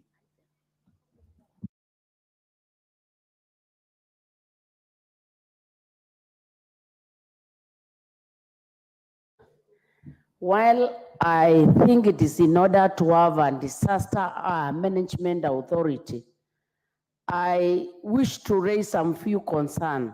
And one of the concerns I wish to raise is the fact that in this country, we are working very hard to create very many structures. We've made so many structures that ends up having no budget or money to do what we wish them to do. I want to give an example when we come to issues of water and issues water. You'll find it at Nahadi, you'll find the Tana, you'll find quite a number of Walma, and you'll find like around 3 or so structures. But when you look at the budget to deliver what is supposed to be delivered, Honorable Speaker, we tend to find it quite wanting. So I'm of the opinion, like we have a ministry under which disaster risk management is under that particular ministry. And you realize that the institutional capacity within the ministry is very weak. My concern is, why should we continue making more structures while we have institutionalized structures that don't have capacity? The moment we create a structure, Honorable Speaker, we attract a budget. We are living at times in this country when the money is very scarce. So when I sit down and listen to this bill, I'm seeing a new budget coming up. And I'm wondering, Honorable Speaker, when we continue creating these many budgets of overheads, when will we have money for the outcomes which we want to deliver in this particular country? I also find it very interesting, Honorable Speaker, when we look at the fact that disaster is something that happens once in a while, not every day. But the moment you create an authority, you have to have a budget that has to be taken care every month. In my view, disaster should be mainstreamed because we have health-related disasters, we have water-related disasters, we have food security-related disasters. In my view, an authority is so much an overhead. We need every department to mainstream the risk management and disaster. And by that way, we reduce the cost of running these disasters right from the national level up to the county level. Otherwise, we'll have so many structures and no money to deliver the kind of outcomes we want to our own people. So, Honorable Speaker, of course you can see I really do not agree with this motion of having more structures. As a Kenyan representative, I'm interested in delivering outcomes to our people. Even look at even our own leadership structure. A Kenyan at the grassroots there is represented by a president, a deputy president, a senator, a woman rep, a governor, a member of parliament, an MCA. I've not mentioned the chief and his assistant. What reaches that voter at the ground under all that particular process? I'm feeling even when we go to service delivery, we are going still to the same, let me not call it mess, to the same kind of thinking where we create so much structure that when it comes to service delivery, we spend most of the income without bringing the change we want. Honorable Speaker, I am opposing this motion because in my view, I think risk management is not something that happens every day and should not have somebody sitting 365 days to wait when disaster comes.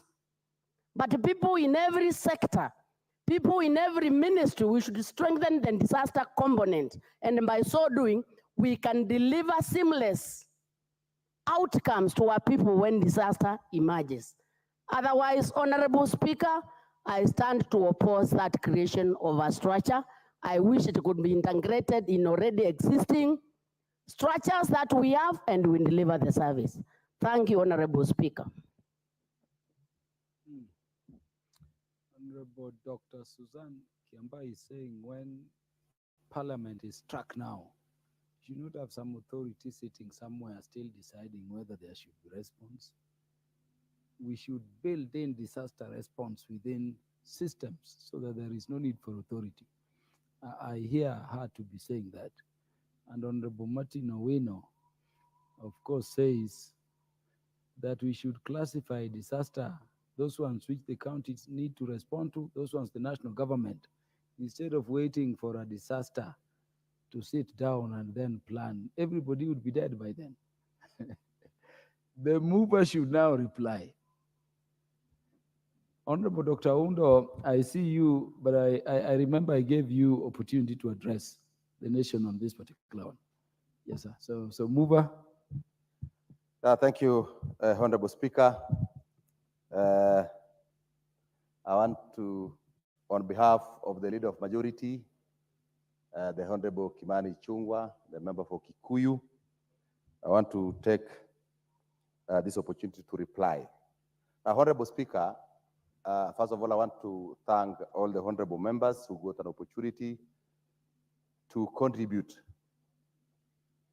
And I want to, Honorable Speaker, say that we have taken their concerns, we have taken their contributions, and we are going to critically look at them and see how we are going to incorporate what honorable members have raised while debating this bill in the next stage. So, Honorable Speaker, I also want to take this opportunity to thank the members of the Regional Development Committee for doing a good job. But, Honorable Speaker, equally, I want to say that, because wherever they are, they have also seen the concerns of honorable members, having gone through the report, having gone through the bill, and they have also made proposals. Honorable Speaker, I think I have seen members talk about the definitions that we need to recheck. I've also heard that from you, the Honorable Speaker, we have to relook at clause 33 and many other proposals that members have given. As a committee, we also proposed amendments to this bill, which of course we're going to bring in the next stage of this bill. So, Honorable Speaker, together with what honorable members have proposed, we are going to look at it again, and then come back here and we agree as a House on how we are going to move forward. However, Honorable Speaker, you have seen that the majority of members have supported this bill. And from their contributions, this bill would not have come at a better time than now. So I want to sincerely commend them and thank them for their support. And of course, whatever they have again raised as a way of we need to relook at, I think is welcomed. Now, Honorable Speaker, disasters have been managed from various quarters in this country. Like, for example, when we had the landslides in the West Pokot the other time, that was my constituency, Sigor, part of Pokot South, and some other regions of this country. Responding was by the Kenya Defense Forces, mainly. And in certain instances, it was even very difficult for agencies and even well-wishers to access the areas that had landslides. So it was really very, very difficult.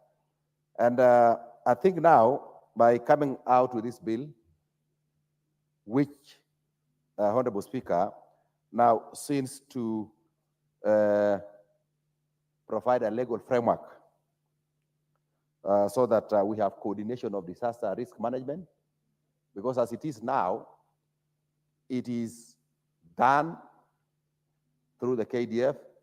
There is a disaster operations center at the Ministry of Interior.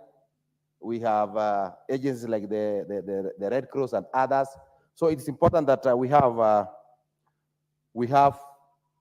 framework, a legal framework, so that all these actors involved in disaster risk management and disaster risk management get coordinated and even take stock of even the actors in disaster risk management. So we have even proposed in this bill that we are going to have a register of all the actors and players who are going to do something about the disaster. Honorable Speaker, the fourth schedule to the Constitution provides that disaster management is a shared function between the two levels of government in this country. That is the national government and the county government. That is why, Honorable Speaker, we have here proposed a national disaster risk management authority, and at the county, we have a disaster, county disaster committee that will be headed by somebody who will be competitively recruited.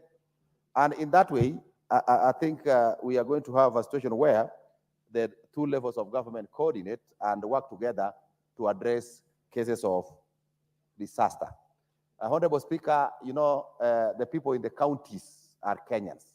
So we don't have people of the national government and people of county government. So whenever a disaster occurs, it affects Kenyans. And if this bill is going to help in terms of reaction time between the time a disaster occurs and the time it is being addressed, then I think this is good. Now, Honorable Speaker, I know that the various issues that have been put forward will be taken into consideration. Now, Honorable Speaker, when this bill will be enacted into law, the enactment of this bill, Honorable Speaker, will lead to efficient and effective management of disasters across the country. During contribution here, that it may be too bureaucratic between the time a disaster occurs and the time it is being classified. But I want to say that probably that time, the reaction time between when a disaster occurs and when it is being addressed, it can be a very short time, because we have also classified disasters into a county disaster and maybe a national disaster. Where a disaster affects more than one county, we can call it a national disaster. And when it is affecting one county, then it can be a county disaster. But in instances where, even when it is affecting one county and the county is unable to manage it, then again, we call it a national disaster. So, Honorable Speaker, we have also said that the president can declare a state of disaster. So, and I think when the president also comes in, and when the magnitude of a disaster gets to certain levels, then the president can declare a state of national disaster.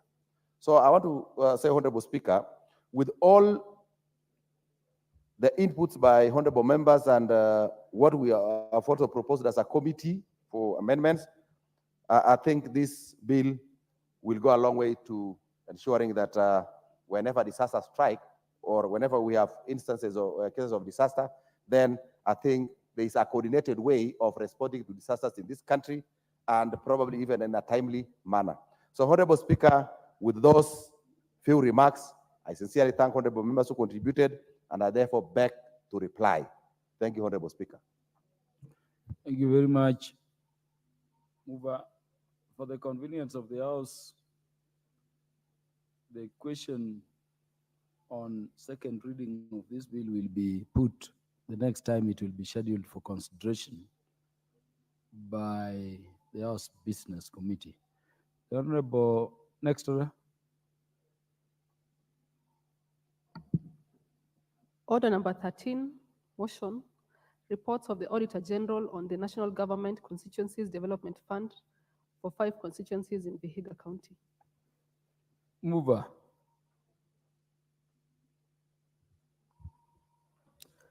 Thank you, Mr. Speaker. Honorable Speaker, I beg to move that this House adopts the second report of the Decentralized Funds Accounts Committee on its examination of audited financial statements for the National Government Constituencies Development Fund for five constituencies in Vihiga for the financial years 2013-2014, 2014-2015, and 2015-2016, laid on the table of the House on Wednesday, 14th February 2024. Honorable Speaker, the Decentralized Funds Accounts Committee is a select committee established pursuant to the National Assembly Standing Orders 205B and is responsible for the examination of the reports of Auditor General on the accounts of, among others, the National Government Constituency Development Fund and the National Government Affirmative Action Fund. Honorable Speaker, the National Government Constituency Development Fund has had significant impacts on our communities and on individuals' lives since its establishment in 2003. Honorable members can attest that the fund has helped transform our communities through the development and maintenance of infrastructure projects, especially in schools and other educational facilities, as well as provision of bursaries to needy students. These CDF-funded projects have stimulated economic activity in the constituencies by providing employment opportunities during construction and enhancing local infrastructure that supports businesses, leading to increased economic growth and prosperity. Improved access to education, on the other hand, has translated to communities being more empowered and leading better lives. It is indeed an economic stimulus program which should be cascaded to other development projects. Honorable Speaker, one important aspect of the NGCNDA projects has been the participatory nature of the projects that it funds. The NGCNDA often involves community participation in project selection, implementation, and monitoring. This has empowered communities to take charge of their development priorities and foster a sense of ownership over the projects, leading to sustainable development outcomes, unlike other development projects. Honorable Speaker, oversight over national revenue and expenditure is amongst the roles of the National Assembly as stipulated under Section 95(4)(c) of the Constitution of Kenya 2010. Further, Article 226 of the Constitution provides that an Act of Parliament shall provide for the designation of an accounting officer in every public entity at the national level who is accountable to the National Assembly for its financial management. In addition, Article 229(8) mandates this House to debate and take appropriate action on audit reports from the Auditor General. Further, Section 68(1) of the Public Finance Management Act 2012 provides in the earlier that an accounting officer of the national government entity, Parliamentary Service Commission, and the judiciary shall be accountable to the National Assembly to ensure that the resources of the respective entity for which he or she is accountable, accounting officer, are used in a way that is lawful and authorized and effective, efficient, economical, and transparent. In addition, Section 12(3) of the National Government Constituencies Development Fund Act, number 30 of 2015, provides that the fund account manager shall hold the authority to incur expenditure of the funds at the constituency. The fund account managers were therefore invited to respond to concerns raised by the committee in their capacity as AIE orders. Honorable Speaker, it is in line with these constitutional and legal provisions that the committee invited the fund account managers, both current and former, as accounting officers of the NGCNDF to respond to audit queries raised by the Auditor General during their tenure. The committee also invited the board of NGCNDF to respond to policy issues which were also subjected to audit queries. Information received formed the basis of, for the various recommendations outlined in this report, which are geared towards effective management of the fund. Honorable Speaker, the committee, while examining the audited accounts for Vihiga, Sambatia, Amisi, Emuhaya, and the Luanda constituencies in Vihiga County, the committee observed that in the financial year 2013-2014, all the constituencies examined had audit issues raised following the High Court of Kenya ruling on petition number 71 of 2013, which held that Constituency Development Fund 2013 establishing the Constituency Development Fund since an enactment of the Constitution of Kenya 2010 was unconstitutional. The committee further observed that the issue was overtaken by events as it was addressed through the passing of the NGCDF Act 2015 and its regulations 2016, which aligned the fund functions to national government functions. The functions were further aligned by the enactment of the NGCDF Act 2023, recently passed by this Honorable House. Honorable Speaker, the committee also observed in all the constituencies, the Auditor General had raised issues on under expenditure or non-implementation of projects due to late receipt of funds in the constituencies. The committee observed that this was beyond the capacity of the fund account managers and recommended that the National Treasury should ensure timely and adequate disbursement of funds to the national government constituencies and development fund board for immediate release to the constituencies. Honorable Speaker, the committee also observed that in all the constituencies examined, documents were filed late for verification during the audit period and recommended that the accounting officers should ensure that fund account managers comply with the provisions of Section 62(1)(b) and C of the Public Audit Act, number 34 of 2015, which provides that a person shall not, without justification, fail to provide information required under this Act, and without justification, fail to provide information within reasonable time that is required under this Act.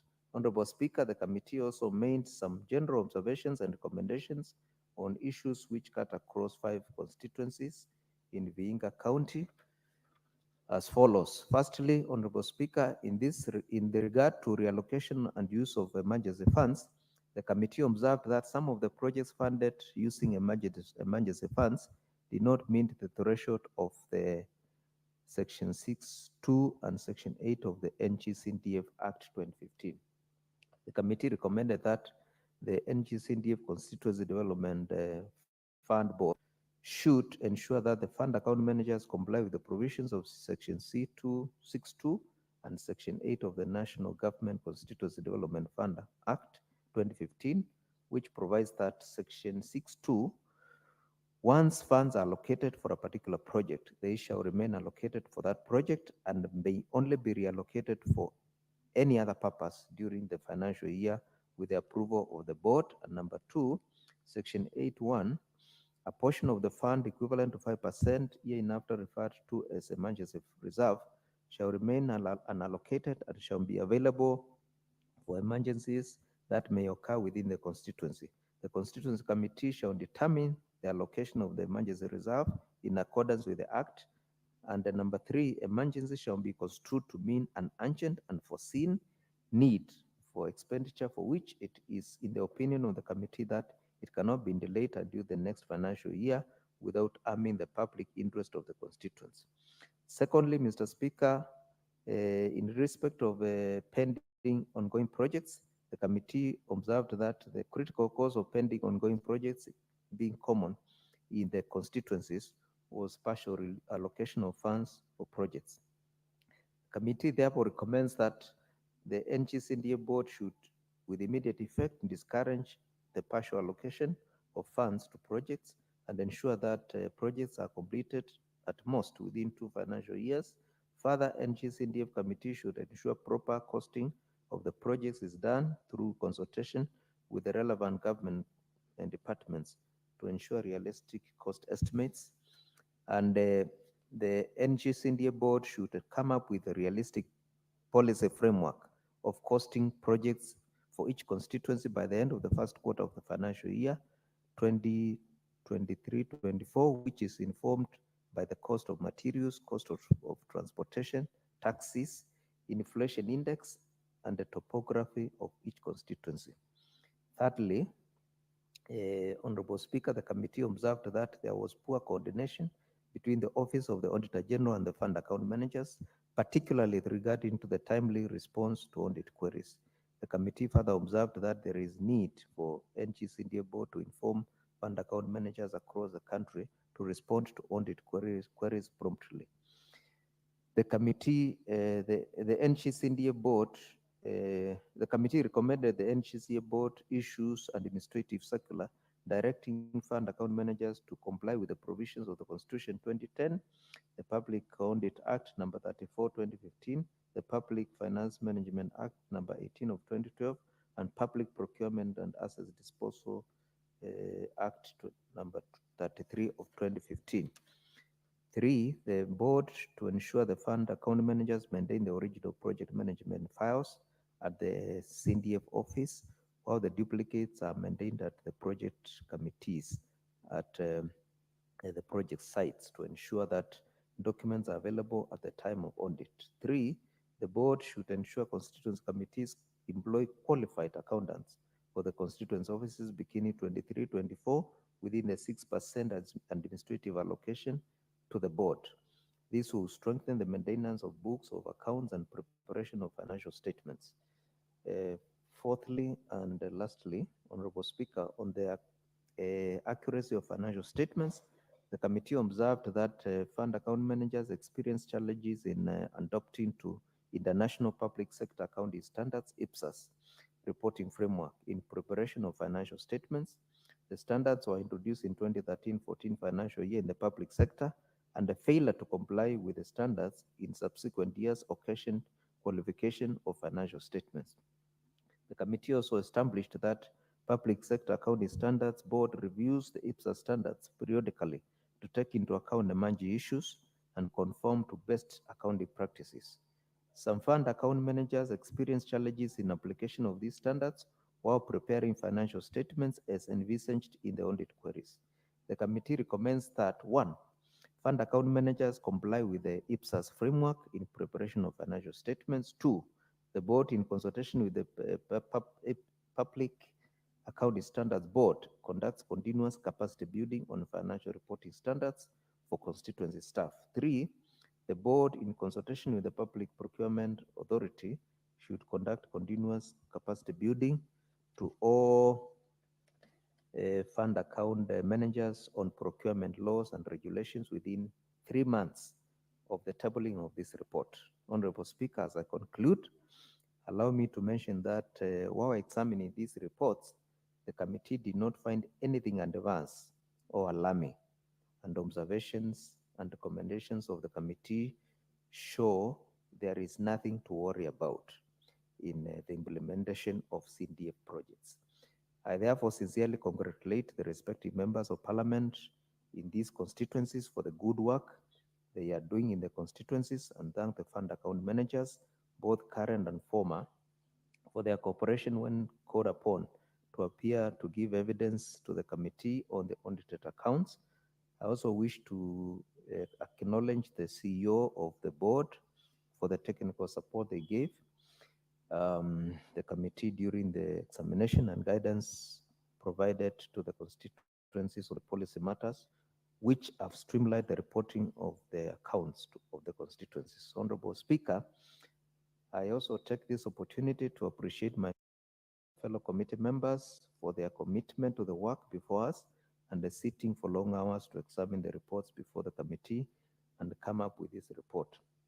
I also wish to thank the office of the Speaker and the Clerk for the support given to the committee. May I also extend the committee appreciation to the Office of the Auditor General, the National Treasury, and Committee Secretariat for the good work they have put in facilitating committee and providing the technical support which enabled the committee to finalize the report. Honorable Speaker, I beg to move. Thank you. Who is seconding your motion? May I request the Honorable Muthoni Kiara to second? Honorable Doni Kiara should have the mic to second.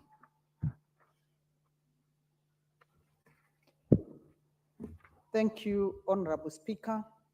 Honorable Speaker, I beg to second the motion that this House adopts the second report of the Decentralized Funds Account Committee on its examination of the audited financial statement for the National Government Constituency Development Fund for the 5 constituencies in Vihiga County. Honorable Speaker, I do wish to appreciate